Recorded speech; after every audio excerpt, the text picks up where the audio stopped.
Office જાઉં છું. હા બાય.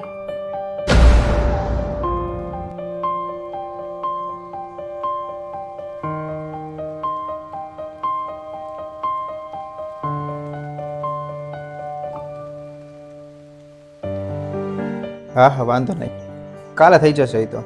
હા આવી ગયા તમે? હા, મૂકું. હા, કેમ નહોતું આવવાનું?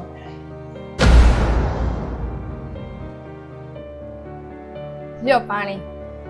પીને જ આવ્યો છું. આ હાથમાં શું થયું? કઈ નહીં, આ કુકર અડી ગયું ગરમ. આ થોડુંક છે, ધ્યાન ક્યાં છે તારું સવારથી? સવારથી એટલે તમે કેવા શું માંગો છો?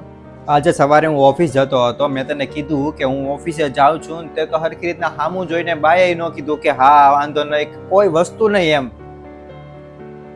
તને કઈ મારાથી વાંધો હોય ને તો મને કહી દેજે, કેમ કે હું રોજ ઓફિસે જાઉં ને પછી 2-3 કલાકની અંદર તારો ફોન આવે, પણ આજે તો તે ફોન નથી કર્યો.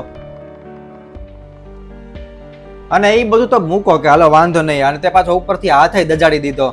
હાથ દજાડી નથી દીધો, દાજી ગયો છે. અરે શું ફેર પડે છે બેયમાં?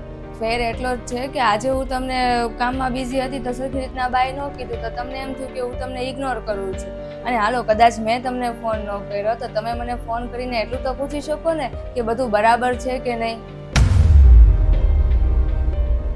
તમે ઓફિસે જાઓ છો ને એટલે હું ફોન કરું છું કે મને તમારી ચિંતા થાય છે કે તમે ટ્રાફિકમાં કંઈ ફસાઈ નથી ગયા ને કે કંઈ થયું નથી ને.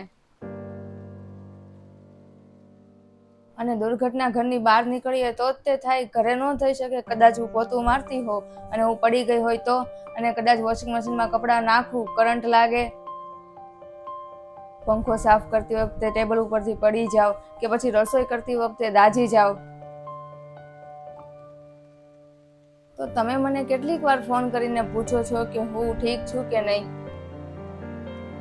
અને આજે ભૂલથી નહીં તે જો મારો હાથ દાજી ગયો તો સાંભળવા શું મળ્યું કે હાથ દજાડી દીધો ને ધ્યાન તારું ક્યાં હોય છે.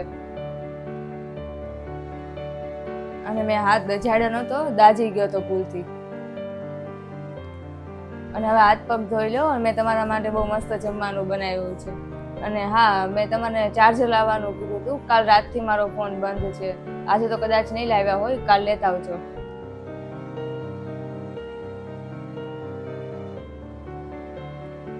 ક્યારેક નાની એવી ગેરસમજ ખૂબ મોટું રૂપ ધારણ કરી લે છે, એટલે હંમેશા સમય રહેતા આપણા પરિવારના લોકોને સમજી લેવું સારું.